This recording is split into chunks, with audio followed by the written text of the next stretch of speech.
So I'm going to do an introduction here. Okay. For people that are listening. So I'm interviewing my friend Titus. Present. We're sitting here in an izakaya. We're eating dinner, and figured it would be the perfect time to talk about his experience working for. It's appropriate.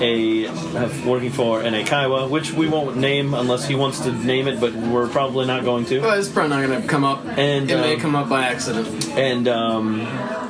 And my experience is working for a dispatch company, which I will not be naming either. But the point of this conversation is to kind of give everybody kind of the idea of what it's like teaching in Japan and what the differences are.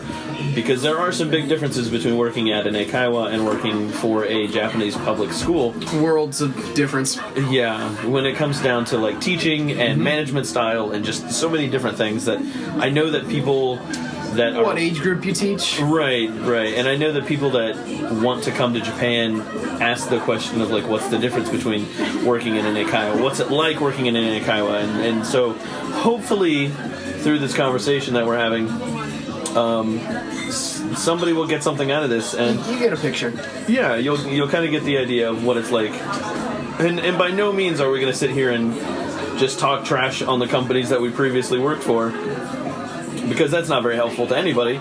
I want to inform everybody and let people know what it's like to work in Japan. And I think that this means that this is the first edition of the Higgins in Japancast, which is what I'm calling it now, and I wasn't sure that I was going to call it that, but it's too late because I've already said it, it's on the internet. Been recorded. So anyways, we're just going to be talking about previous work experiences and what you can expect. So, yeah, I mean, like, for me, it was a pretty smooth, outside of the horrendous training week. Oh, Lord. That's pretty much the same for me. Outside of that, the transition... Train wreck. The transition into working in Japan was fairly easy. And I think that initially... The dispatch company I worked for, initially, they were very helpful with getting me settled, getting me situated into where I was going to be living. And then after that, I was kind of hands-off unless I called them and said, hey, I need help with, X, Y, or Z. And then even then, they were kind of reluctant to help, which is unfortunate because we talked about this earlier. I sold everything that I owned to move to Japan. Like, this was not a spur-of-the-moment decision. This is something that I've been thinking about and wanting to do for years. And when the opportunity presented itself, I needed money to move to Japan, so I sold it all. Like, there was no turning back. Like, I mean, I get to the airport and the dude's like, oh, your bag is too heavy. He's like, can you take anything out of here? And I was like, no, dude, you don't understand. I'm moving to Japan. I don't have it. Like, I didn't bring anything extra with me. It's like nothing but clothes and things that I need for Japan. Like, but yeah. So I mean. So let's talk. So let's tell the peoples. Let's tell the peoples. All right. The differences. Okay. So working. So I will start off. Working in a public school is pretty. I would say it's pretty much similar to what you would imagine working in any public school. You've got a bunch of kids, a bunch of grade levels. Yep. And if you're working at an elementary school, you've got 1st through 6th grade. If you're working at a junior high, you've got 7th through 9th. And the rare people that work in a senior high school. Yeah, I've never actually met anyone that worked at like a high school in Japan. I would like to work in a high school in Japan. I think it would be interesting to just experience that. Because I've taught every grade level in Japan anyways, I've not officially been at a high school to teach and see what that's like. I think that would be interesting. But, yeah, I mean, it's a pretty typical, you go to school, you have classes during the day, the students, have their English class at a certain point, and you go in and you teach, and it's pretty much exactly what you would imagine teaching in any other country. But an Eikaiwa is not like anything at all like that. It's not like teaching in a public school at all. So, like, I guess my question is, because now that you're at a public school, what are the major things that you're noticing that you're like, oh, I never did this, or now I have to do this, and man, I don't have to do that anymore? Like, what are some of those things? Yeah, I mean, first off, I would just say that the difference between working in Eikaiwa and working in public school is, without exaggeration, night and day. Like, the schedule is different, who you teach is different, where you go is different. Right. I mean, I don't know if there could be two things within the same realm, like, of education, being any more different than each other. Well, okay, so, because the other thing is, like, when you work at a public school, you're essentially there, let's say 9 to 5. Sure. 8:30 to 4:30, whatever. Let's say 9 to 5. But what's the working day like working for an Eikaiwa? Sure. Well, an Eikaiwa basically suits the needs of the student, and the student being anywhere from preschool all the way up through retirees. So, that being said, most of the preschool age are earlier on in the day, and then everyone else is pretty much later in the day. So, like an early day would start about 1 in the afternoon. Okay, that's a typical time to start. Basically, late afternoon, evenings, and every weekend for your whole life forever. Okay. So, basically, it should be noted that your schedule is the worst thing that could ever happen. It should be noted that in public school, you usually don't ever have to work weekends. So, and you always have that schedule of Monday through Friday, weekends off. Occasionally you'll have to work on a Saturday, or occasionally I've had to work on Sundays before you have like a parents' day. But then you usually get like that Monday off or whatever. But an Eikaiwa schedule is quite different. Yeah, it doesn't run off the normal schedule. An Eikaiwa is a private company. It's not run by the government. Like, it's not a public entity. So they set their own times, and the way the classes themselves work is that you usually have, if you're full-time, let's just say full-time, my experience full-time, I had a contract that set out 40 lessons in a week. Okay. So that averages out to 8 classes a day. Wow. On the weekends, sometimes I'd have more, and sometimes they would shift it around so weekends have more, and then weekdays had less, so that you'd have more people on the weekend. Right. Basically. How long? So public school, the most classes that there's usually only 6 periods in a day. Right. And I think I've only ever had 6 classes in one day, like once in the almost 6 years that I've been teaching. Right. So the slow most day is like 5 for me, but they're 5 45-minute long classes. What's the length of a normal Eikaiwa class? Well, for mine we had, I don't know about others, I think they might differ. For mine it was 40-minute classes. Okay. And I had a single day in nearly 3 years where I had 5 classes. Otherwise, I'm dealing with 8 a day. So 8 40-minute classes. Right. Okay.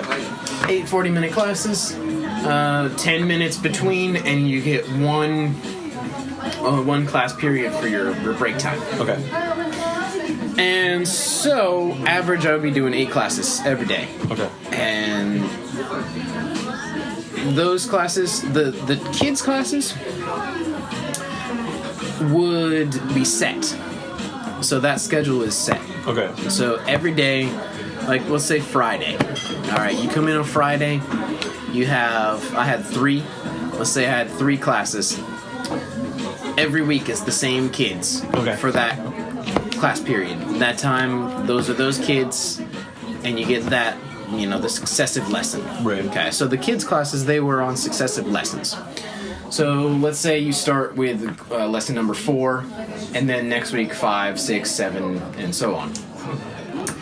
And with the adult classes, it was basically first come, first serve. Okay. The adult classes are you have a block, and the first person to say I would like a class during that time, that person's level would determine what class they will take will be held at that time. Okay. So let's say you're a level 6 and you say I would like a level 6 class. Okay. And so they'd be like, okay, this time frame is open. We're gonna set this as a level 6 group class. Like there are a few different kinds of classes that adults can take. Right. So they say, okay, that works for me. So I'll do for level 6 on that day at that time. So is this a daily thing? Like they would just come in? Like, you could. Oh, okay. You could. A lot of people, they scheduled it so it's like some people did like weekly. Like Okay. I always want to come in. There's a lot of different. Oh, okay. All right. There were, as far as I know, an infinite number of contract types that the Right. students could have, because they worked basically on a point system. You Okay. buy points and you spend points Okay. to come to class. And some point systems you could only have like group lessons. Okay. Some point systems you could have like free. Like you could have a group lesson or you could have a man-to-man. Okay. Man-to-man basically means you can do whatever you want. So like one-on-one, and a Yep. group lesson. What's the maximum size that you can do for a group lesson? 4. Okay. So there's 4. So, So let's because say, like public school, yeah. legally in Japan, it's 40 students is the maximum class size that you can have. Right, So okay. you won't ever have over 45. You will sometimes have close to that. I've definitely had very close to that Right. for some of my classes. But I always have other. Usually at that point when the class is that big, you have 2 other teachers in there with Right, you. it's not just you. It's not just you. Yeah, it's never just you. But So let's say let's take it from me being a student. Like Right. I say, I have points, I can spend them. I want this time. サニーチーズかけたミルクです。 all right, so Nice that's skewer. that's a steak skewer, Okay. and that is a chicken with cheese skewer. And I feel like can we smell the cheese. should have gotten more skewers. Also, I just touched the metal on that skewer and it's really hot. So All right. don't do that. And there we go. All right. Where was I? Class sizes. Oh, okay. and- So I'm a student. I'm a level 6. I come in. I say, hey, I have the points. I'd like to have a lesson when it's free for level 6. And they say, okay, you can do this time on this date. And they go, oh, okay, cool beans. there you go. I'll do that. Thank you. And so at that point, Is that Bad Mood Rising? Okay, so this izakaya, just like to break up the izakaya that we're eating at, has been playing like Kids Bop music all night, and very it's now distracting. playing Bad Mood Rising like by Thriller and like Halloween themes yeah, and music. it's all and Kids Bop. Anyway, this is weird. All right, so anyway, sorry. Oh, okay. All right. So, at that point, that class is open for any other person. Like, so let's say it's a group lesson. Like, I'm opening a group lesson. Right. Any other person can book that lesson. Okay. That's either 6 or above. Okay. So, like, a level 5 person can't take a level 6 lesson. Right. So, so it could be anyone. It's very random, and some people do come impromptu at the last minute, and they're just like, "Oh, you got a lesson?" They're like, "Yeah, I'll take this one." Yeah. Okay, and they just walk in. Oh man, How's that? that steak is amazing. Good. Hope so. Chicken's really good too. Is it hot? Chicken's really hot, but the steak is a little bit cooler. But anyways, good. So anyway, with a group lesson, you have the textbook, Right. and then you go through the textbook. I won't really go into detail about the textbook. It's their own proprietary text. Right. That the lessons are. Well, okay, I'll talk about lessons. Lessons are completely random. Basically, you want to give lessons that none of the students have taken yet. Okay. And the topics vary. You know, Okay. travel, like you're in the airport, you're asking Okay. about the bus. You could be talking about food. Like Right. it could be So is any it- number of things. So in contrast here, so like the Japanese public schools, like they use a certain set of textbooks that are yeah, that steak is good. They use textbooks that are approved by the Ministry of Education and Sports Technology, Science Technology, MEXT. It's MEXT, whatever it is. I forget what it's called. And so Extreme technology. Extreme Technology, the Ministry of Extreme Technology. Man, I really wish that's what MEX stood for. That'd be so awesome. But so they use books that are, you know, obviously like endorsed by them.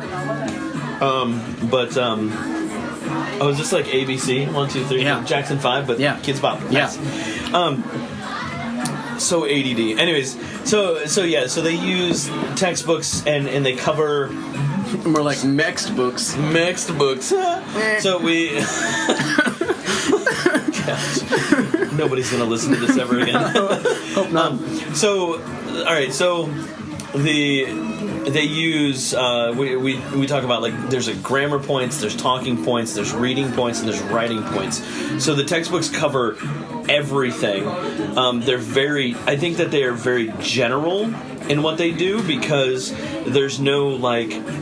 There are sections on everything, right? And you go through the whole school year and you're doing all of those things. But I think not necessarily a criticism, but I think that they just kind of hit the surface of every single one of those things. So elementary school, I would say, is 95%, 99% speaking. It's all conversation in elementary school. They might do a little reading, they might do a little writing in their textbook, and it's kind of dependent on how much you think that the students can handle. I'm always under the impression that the students can handle more than what they think they can, and so I try to push them to do more writing, do more reading, even in elementary school. And then once they get to junior high curriculum is almost the opposite, where it's all reading and all writing and very little. It's heavy into the books. Right, and it's all about grammar, and it's all about reading retention, and it's not about conversation. And I think that's where it's kind of lacking, in my opinion, because I think conversation is very important. If you're going to learn a language, you need to be able to speak it, not just read it and write it. Well, English is not a dead language, and Right. and like It's once not- you get to junior high and up, it's taught as a dead language. Right. So like, without like going into super detail, like curriculum wise, are the classes focused mostly on like conversation? Are you doing reading and writing? Like, what does the daily class look like for the average student? Well, I'd say that your writing is probably the least focus. Okay. It's a conversation. Eikaiwa, for those of you who don't know, Eikaiwa means English conversation, quite literally. So their emphasis, they want it to be on conversation. Right.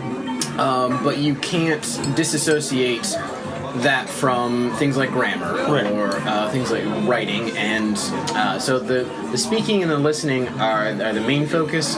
I like to throw in writing as much as possible. Okay. Because then that helps give people more of a connection. Right. Of you can't just speak and listen. Like some people can, but most people can't speak and listen and actually like learn something. Like you need a writing component and a reading component to like connect everything, so you can have more ways to remember something, basically. Right. So, the way the lesson is structured, the textbook lesson is you have an introductory phase. Like you have a point. Most of the lower levels, you have a lot of it in Japanese. You have an introductory stage where they have the point in Japanese, where they have like kind of what the lesson is going to be about, the lesson aim, the target, and then we have like introductory. Like there's a picture and then there's a dialogue. Okay. And usually we have the dialogue covered, so we can kind of speculate based on the topic of what the picture is about. Right. So then we have like just like activating your schemata. Right. Like, yeah. what's boom. Love it. $5 word. Another word. Okay. Clink. Clink. So, like, what do you know about this topic? And Right. you can kind of get a feel for, if they can actually handle that. You can kind of regulate, like, how much you need to explain. Okay. And, like, at that point, it's, like, the dictates of the student. So, like, if they're a higher level, if they know a lot of vocab, then you can throw vocab at them. Or if you can, like, super simplify it. So then you have a little speculation, a little listening, and then depends on the student, like what you listen for. You basically, I'm just running Bloom's taxonomy through my head. Nice. Oh, boom! Another $5 clink. Another one. Clink. Yeah, there it is. And I got a drink for that one. Like, basically, with your lower levels, you're just gonna do like keywords. Right. I'll go where. The ones that I often use with the lowers are like, where are they? Who are they? Yeah. What are they doing? Right. Like those are my main three. Yeah. Hires, I might do like, what will they do next? Okay. What do you think they're gonna do? What do you think? Like, how does that connect with what the topic is and whatnot? So it kind of varied, and then we uncover that, we check it, and then at that point we check new words. Then we have like there might be a word bank. Sometimes there wasn't. Right. And there's like a language phase, which like sets the language of like what we're gonna use. It might be a statement response, question answer. Okay. Some things might be like a yes/no question. Right. And at that point, you go into more of the grammar.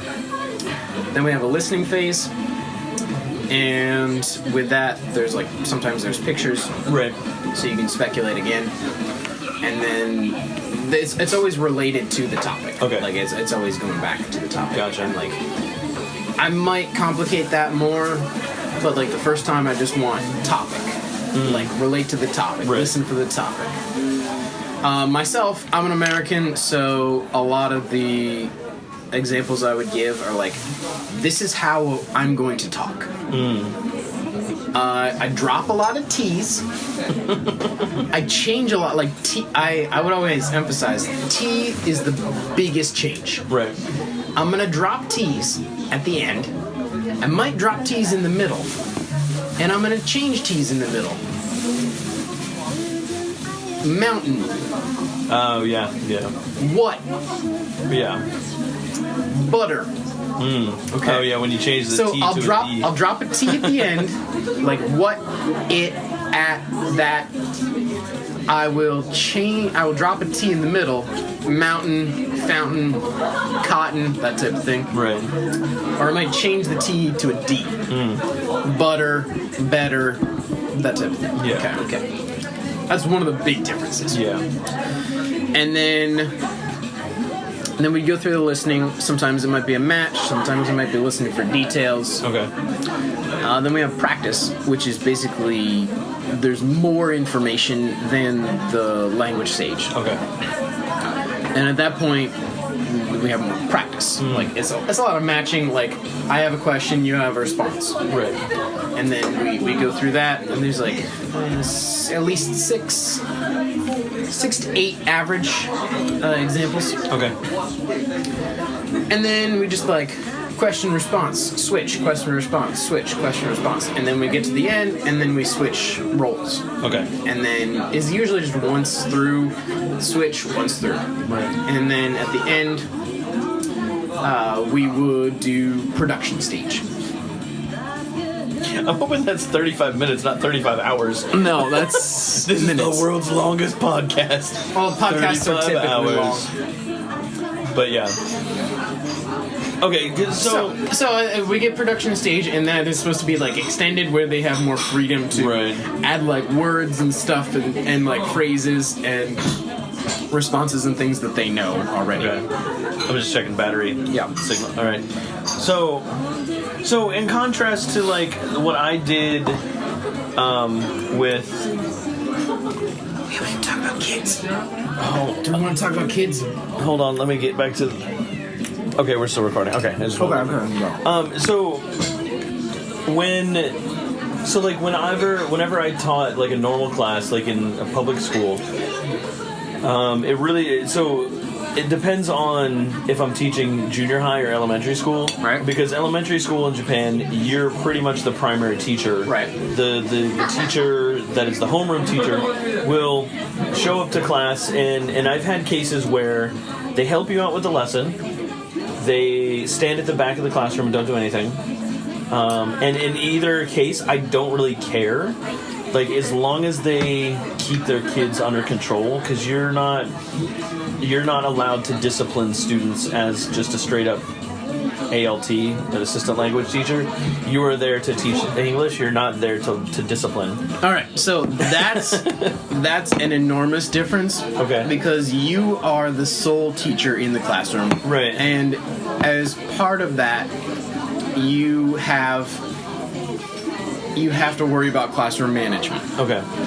Yeah, see, like, So- I never have had to worry about that. Right. Even now that I work for directly hired by the Board of Education, I don't have to worry. High five that. I don't have to worry about that at all because I still don't have to do it. Right. Yeah. But now it's like, now I really don't have to worry about it because, like, that's just not, the teachers know that that's not part of what I'm, supposed to do. So Right. I think I want to get. Oh wait, is this an Oreo thing? Cookie. No. So, on that front, Yeah. like, most of the time, I was okay. Like, I got to with the adult classes, you're pretty much okay. Like, if you have like junior high students in your adult classes, then you might have an issue with them just being dumb and just like acting up. Right. But otherwise, like, the adults are like, they literally just don't understand. Okay. Like, it's not them being disruptive. They just are not at a level that they understand how things work in, like, that system. Okay. So, it wasn't, like, the adults were not belligerent in their disruption of the class. Right. Like, they legitimately did not understand. Okay. With the kids, it was basically elementary school kids. Right. Like, if you're not, there's preschool or there's elementary school kids. Okay. The elementary school kids are quite varied. Okay. Like, with your levels. Like, you might have kids that it goes from like 6 to, I think the top was like 12. Okay. That's 6 years. Yeah, that's usually 6th grade. That's a school. big jump. Yeah, It's a big jump to go. Okay. So, some classes might be quite varied in their ages. Some would be very similar. And it varied based on the class dynamic, group dynamic changed quite often. Yeah. Most of the time, I didn't have big issues. It was just like them not being focused. Okay. I only had a few kids that were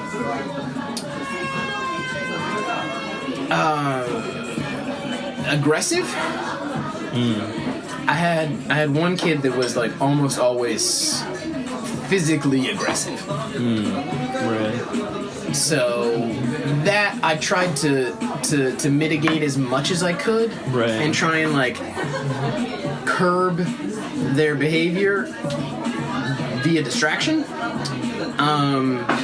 Because I didn't really have like any authority to have them stop. Right. It was basically distraction. Yeah. To get them to not do something. Yeah, same with me. Like, whenever I taught, like I said, almost 100% of the time the teacher's in the room, and so they can kind of say, like, hey, knock it off. Hey, like, sit down. Hey, listen, shut up. Get out, go out in the hallway. I'm going to yell at you now. A luxury I did not have. Right. There was always somebody that I could kind of count on to, like, keep. Even the teachers that didn't help me during my lessons at all. And in elementary school, I don't care because, for the most part, my elementary school lessons are me teaching. Now it's a little bit different. I do a little bit of like more team teaching style, which I like, because they're hearing English from other teachers. And while it might not be 100% correct all the time, like I'm there to correct. It's a good model because then yeah. like it shows that the other teachers, because I know not to jump too far ahead, but the teachers at my school now, they practice their English. Like they'll try, Right. and like it's not always like an accurate sentence, but like if I were speaking Japanese, and when I do, like you're always thrown into a new sentence you've never put together, Right. and you kind of like, is this? I guess this is how I say it. Yeah. So, where are we? Kids these days. Kids these days. Kids these days with Get their off my lawn. with their hand spinners. The hand spinners. And I don't know what the Pokemans. Their Pokemans and their yokai watches. I think the main thing that people wanted to really hear was the difference between life in the classroom, and I think that's kind of what we've talked about. Like, all right, so do we want to now get into the, like, since I've had a couple of weeks in public school? Yeah, like how for myself, like having been only in an Eikaiwa and now I'm in the public never school. experiencing public school before, and now you've been in it for 2 weeks or 3, whatever it's been. Right. Yeah. Sure. Okay. Like, so, what are some things that are like stood out to you of like, oh, I really like this compared to my Eikaiwa life? Right. Well, there are a lot more, like, the class size is a lot different. Max, I had 8 students, Right. which is kind of heavy for one person that's, like, has a disruptive class, and you're the only one that's kind of hurting them. And there were some classes that were just me, just being me, trying not to have them like stand on the table. Right. You know, just like I don't like if we get through this time, not like get through the lesson. If we get through the time, and like no one has fallen off their chair or anything like that, like then I'm okay. I'm okay with that. Poke themselves with their scissors. Right. Or I mean, it happens. no one's crying. Glue their hand to the table. Glue their hand to the table. It happens. It happens. So the class size is different. I think now. So I'm now working for the Board of Education, and I'm working exclusively for junior high. Right. So before I was working and teaching all ages. Okay. So I have a pretty good base of teaching grammar. Okay. And having to teach grammar at not like an age level, but like an understanding level. Right. It's like there's the whole spectrum of understanding. Yeah. Like English level. And so now I have that, like the switch that like I know what level these kids are at, and I can simplify it to the nth degree. Right. Of like, they ask me a question, even if they ask me in Japanese. Yeah. Like, I know what they're driving at. Right. Most of the time. And I think that's important. Like, that's something that I've implemented in my teaching over the years is sometimes it's just easier to explain something in Japanese to a student than trying to explain it to them in English. And I will be like a big proponent of saying like explain as much of it as you can in English. Right. Like, because that's like kind of your job, but like if your job is kind of to make something understood. Right. And sometimes it's easier to just say like past tense in Japanese to them because they know what that word means in Japanese, and instead of trying to say it's a past tense of this word that you're using. What's the past tense? Like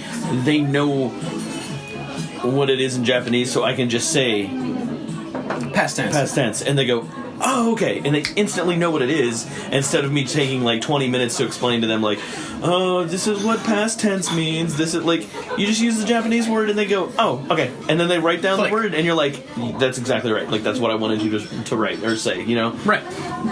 Or they'll say a word, and you go, oh, no, it's the past tense of that word, and they think for a second, and they go, oh, okay. Yeah. Right. So that's a big difference. Having to co-teach is another one. Right. Co-teaching is excellent. Like it's not only me. Like I don't feel as much pressure to perform. because it's not only me, Right. Well, and I don't have to rely on me trying to explain things Right. in English to the nth degree. I've definitely. I can be like, I'll try. Okay, you ask me a question. I'm gonna try to explain this in English. Right. That doesn't click. There's someone who can jump Right, in. and that exact same thing happened to me last week where I walked into the class and the teacher said, okay, can you explain the rules to this activity in English? And I said, sure. So I stood up in front of the class. I used, whatever I needed to explain what we were going to be doing. Some of the kids got it right away. And some But of the not kids, everyone will. Oh, not everyone will. Right. And some of the kids were like, oh, I have no idea what you're talking about. Yeah. So I explained it again, and there were still a couple of kids that didn't know it. And so I just looked over at the homeroom teacher, and he was like, all right. And he explained it in Japanese and was like, does everybody understand? And they're like, at that point, yep, everybody understands. And then we go into the activity. And it's so much more helpful than you standing there like 'Cause you may not even- floundering for like 20 minutes going, do this and then do this activity and then do. It's like Because there are some things that you may not even know in Japanese. Right. Like, depending on your level, you can't explain it. right, and it's good to explain it in English so the students that understand what you're saying can go, okay, that's what I know. Like, I can pick out these words and phrases. I might not understand the entire sentence he just said, but this word and this word I pulled out, and I can draw my own conclusions to what this means. And then when it's explained in English, then they go, yep, I was right. And, like, that helps them learn to listen when you're explaining things, to listen to keywords. Because sometimes the little words that you say in between aren't really important. Right. You want keywords. The keywords, if you can pull those out of the sentence, then you can put the whole sentence together and go, okay, that's what this means. Also, I want to order this cookie and ice cocktail. Yeah, double. All right, hit that ping pong button. Double me. Ping pong. So Is there anything else you want to So cover? there was Like, a question. There was a question that I got from Dan at dan.co.jp. Oh, hello. Cookie and ice no cocktail. 2つ. Yes. Would you like with alcohol or without alcohol? Oh. Yes. I didn't know that was an option. Yes. With alcohol. Thank you. Cookie and... Ice. What did you say? Ice. Which one is it? Cookie and ice. ありがとうございます。 So. Yeah, So like anything like Dan. question. Sorry. Dan at Dan Aykroyd. Wait, what is jadan.co.uk? I'm gonna mess that up. Sorry, Dan. He wanted to know. Okay. And you don't have to go into specific details. Sure. On this question because it can get kind of dicey here. He wanted to know since you just left your job working at an Eikaiwa, Yes. if they made it difficult for you to leave your job. Okay. And so if you don't want to answer that, I No, understand. that's I definitely, so working for a dispatch company, they didn't make it difficult at all for me to leave my job. They didn't really put up a fight when I left the job, despite the fact that I had lived there worked there for 5 years, and despite the fact that they had transferred me without request to a town that, I mean, I loved living there once I moved there, but I didn't ask to be moved there. I was forced to move there for no reason. They put up no fight to keep me there, which is fine. Hey, that's fine, because I already had a job. It wasn't like I was trying to get a raise out of them or anything, which will never happen if you work for a dispatch company. But he wanted to know if you were given any trouble or had any trouble leaving your position at the Eikaiwa. Please answer the question. yes. All right. So I'll answer this on two fronts. The Northern Offensive. Yes. There was. So there was. Did they give me a lot of flack for leaving? Yes. Wow. They did. All right. It was rather personal. It was a rather personal affront. Okay. To the point where my area manager was a mere breath away from attacking my personal integrity on like leaving my current job, contrasting my contract, right? Even though I was not like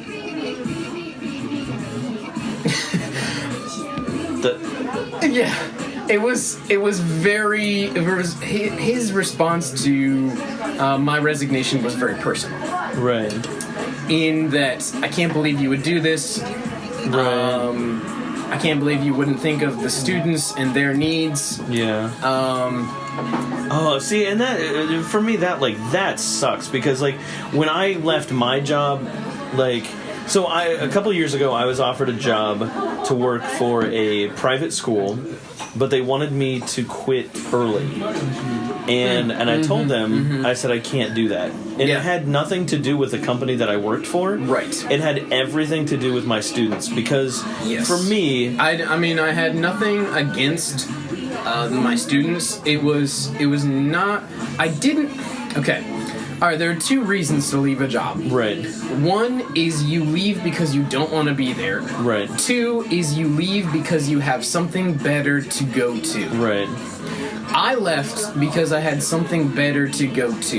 Yeah. It is unfortunate that I had to leave the students that I did. Because, like... I didn't... the vast... Like, there are a few kids. You have problem kids. Right, but that's everywhere. And the majority of the people I enjoyed talking. Right. Like, the majority of my students were adults. Yeah. And I could hold adult conversations to the degree that they could interact in English. Yeah, and see, like, that was the... And I told this school, I said, listen, like, I don't have any ties to this company that I work for. Believe me, I would leave in a heartbeat, but I can't do that to my students.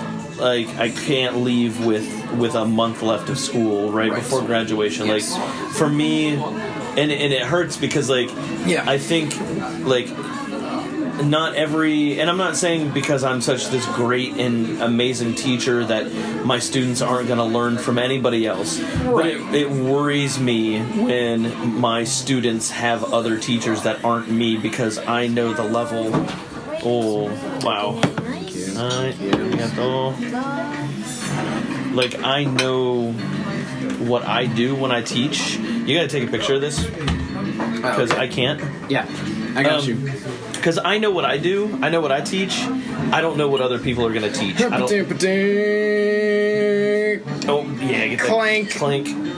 Like, I don't know what other teachers are going to teach. I don't know what other teachers are going to do outside of class the things that I do outside of class with the students to interact with them and to reach them on a different level than just being in the classroom. Like, I don't know what another teacher's going to do, and that worries me. But you're aware of the fact that you are a very involved person, and I am as well. Like, I don't, like, I'm here to teach, but, like, on another level, I'm here to build relationships with my students. Exactly. And that's... Like, that's how... Like, teaching will be easier if you have a relationship with your students. Yes, exactly. I think that the more time that you spend out of the teacher's office and the more time that you spend outside of normal classroom time is going to impact the students much more than the classroom time and the classroom because experience. You are teaching a group. Right. When you're outside the class, you're talking to a person. And I think that they are less intimidated and that they are more approachable, and they find you more approachable that way. I think that... And you're much more of a person. Right. You're not just the scary foreigner that comes to their classroom once a week and then disappears.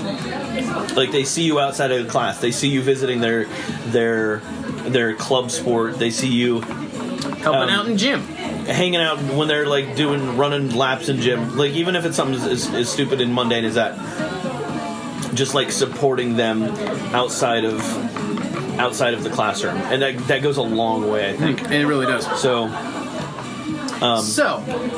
on that note, it was just to get back on task here. Yeah. Okay. All right. So I was given a lot of flack on a personal level, and also like I had some managers that were. I mean, this happens with other jobs I've had before. As soon as you tell them that you've quit, they go cold. They give you the cold shoulder. Like you may have been friendly and talking about work and personal life afterwards, but then like as soon as I was like, I quit, it's just like You're dead to me. Yeah, basically like business. Like I don't have any reason to talk to you now. Right. Which like I have a fairly thick skin in that sense where like I actually don't care Right. about that. Like I know why I'm doing this. I know full well what I'm doing. And so Like your motivations right. behind leaving. Yes, I'm fully aware that people are not going to be happy with me. Right. But okay, so that's the negative things like of having to. Another thing was my apartment was contracted through my company, Right.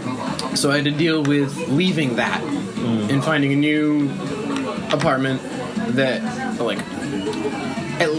If not overlapped, then I would be able to find a way to coordinate those Right. times. Okay. You didn't want to be homeless. Right, which I technically was for a day. But, you know, that's another story. So, everything with moving, we'll talk about moving for a minute. Everything with moving was on me. Yeah. Everything, like, I had to coordinate moving, I had to coordinate, getting all my paperwork set for that. I had to coordinate the new apartment and the utilities and everything. I had to coordinate with myself. I had to coordinate changing my visa. Oh, yeah. So, like, I needed to have a new visa by the time I would start working the new job, but I had some time where I was still working, where I was applying for the new visa and I was working with my old visa. Yeah. Like everything was legal, and there's no issues with that. Right. Like it's all above. It was just above that board. everything had to Okay. be done in a very short amount of time. Right, like within weeks, within like 2 or 3 weeks. So I had to coordinate like, what can I do? Like, can I switch and still work and, like, have everything be kosher? Right. So, I did get a lot of flack. I was aware of that. I did not tell many students. A lot of the kids I didn't tell just because they were not able to understand. Yeah. That's unfortunate. I do honestly feel bad. Yeah. Most of my adults I did not tell. I told only a select few that I typically had just only man-to-man lessons. Right. Made a grown man cry. Yeah. I mean, I've made people cry before when I've left jobs. Hey, that's what. I mean, that's the name of the game. And not the first time, it won't be the last time. Yeah, I'm sure of that. So, I didn't quit my job because I wanted to just not be at my job. Right. I had something better to go to. Yeah. And we'll talk about that now. If you have a greater opportunity to improve your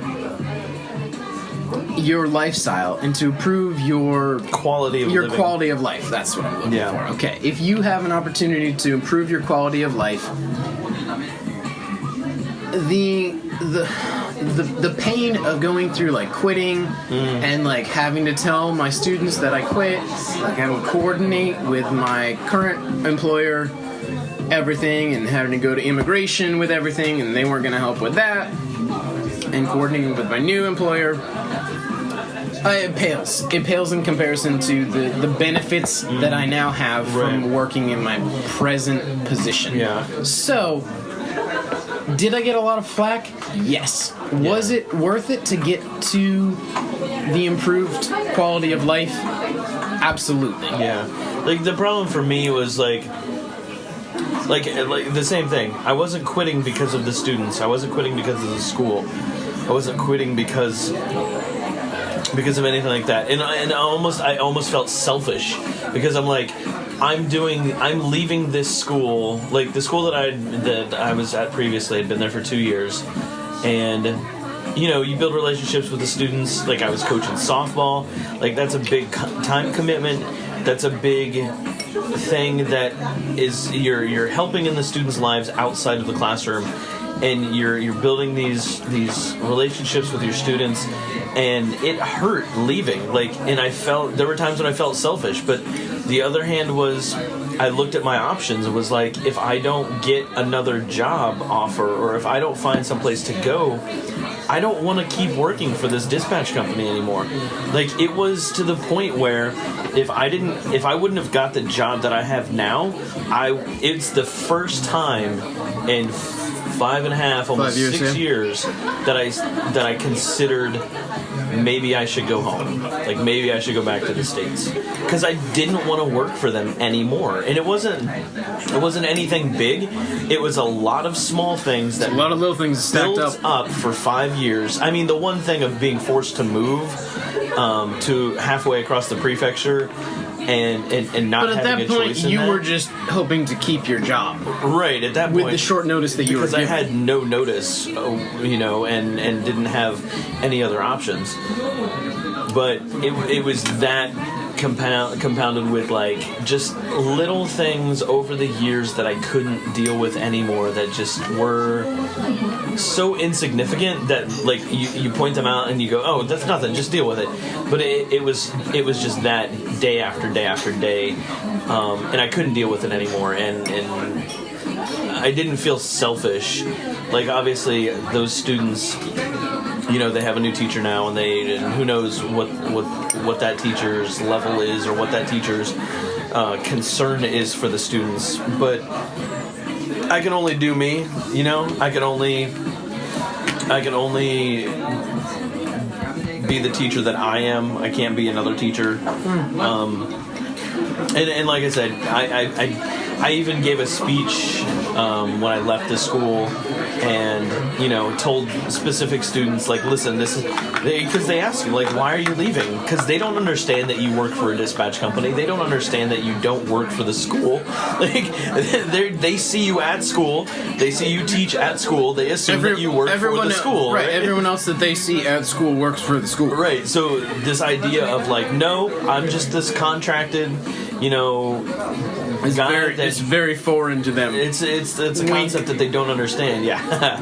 and so, like, I had to explain to them, like, this is not, like, I'm doing this because I need to do this. Like, this has nothing to do with you as a student or this school. I'm not against you. I'm for the new thing. Like, I mean, I had former students even say, like, well, don't you like the school? I'm like, yeah. Yes. I do. Of course I do. I love the school that I worked at. Like, it has nothing to do with that. And they didn't understand that. And so I had to explain that to them. So, yeah, I'd say, like, big differences. I definitely agree with that, like, there are kids that when I came in, like, they were very, very closed. And I know that I built, like, okay, so with my situation, like, I had them every week, right, for 3 years. Yeah. It's not like, oh, they aged out and, like, they aged into, like, from elementary to junior high school, right, and I never see them. And, like, I only had them for a year. Like, I had kids that I had known for 3 years. Yeah. And, like, they were very closed off, but then at the end, they were very open to me. Yeah. And I know that, like, the next person that comes in will be a complete stranger. Right. To them. And hopefully... Which, like, what kills me is that they showed up one week, and it was not only a new person, but I was no longer there. Yeah. And some people, like, I do honestly feel bad that as far as I know, I may never see most of those kids. Right. Which hurts. Yeah. Because, like, I enjoy seeing them. Yeah. And the thing is, like, it wasn't their fault that you were leaving. Not at all. Not at all. But I'm not able to explain that to them. Right. And I think that hopefully that they understood that, and I think that they probably did. Some will. Yeah. So, well, Anything else? Anything to close things off? I think that's going to close up this first inaugural edition of the Higgins in Japan cast with special guest and possible co-host. We'll see how many more of these we do. Titus, present and accounted DJ for. Double T. DJ Double T in the house. And so, with that being said, if you guys like what you hear, give this a thumbs up, because I'm probably going to upload this just to YouTube at first. We'll see where we go with this. And if you have any questions or comments, head over to facebook.com/Higgins in Japan.